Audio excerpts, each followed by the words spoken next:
మీరు మండల అభివృద్ధి కోరుకునే వాళ్ళైతే ఎక్కడ అభివృద్ధి చేశారు మీరు దయచేసి చెప్పగలరా? ఈ సవినంగా నేను మిమ్మల్ని అడుగుతున్నాను.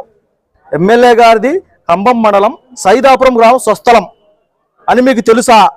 ఎమ్మెల్యే గారు రాంబాబు గారు అనే వ్యక్తి కొమ్మరోల మండలం 12 పంచాయతీల గడప గడప ప్రతి ఒక్క ఇంటిని సందర్శించారు. ఎక్కడికి వెళ్ళారు మీరు? మీ ఎంపీ పెద ఎక్కడ పోయింది? మీరు ఏ రోజైనా ఇది రాంబాబు గారి ప్రోగ్రాం కాదు, మన నాయకుడు మన అధిష్టానము జగన్మోహన్ రెడ్డి గారు ప్రవేశపెట్టిన గడప గడప ప్రోగ్రాంలో మీరు ఎక్కడ? ఆ రోజు ఏమయ్యారు మీరు? ఆ రోజు ఎందుకు అడగలేదు? ఆ రోజు కార్యకర్తలారా మీరు రాంబాబు గారు స్వస్థలం కాదు అని ఆ రోజు ఎందుకు నిలదీయలేదు? మీరు ఎక్కడికి వెళ్ళారు? రాంబాబుదా స్వస్థలం మీద? ఏ నియోజకవర్గం మీది? నేను ఒక ఎంపీటీసీగా నేను మిమ్మల్ని నిలదీస్తున్నా. మీరు చెప్పండి, మీరు ఎక్కడ అభివృద్ధి చేశారు?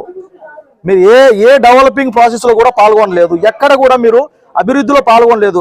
మన అధినాయకుడు జగన్మోహన్ రెడ్డి గారు ప్రవేశపెట్టిన ఏ ఒక్క కార్యక్రమంలో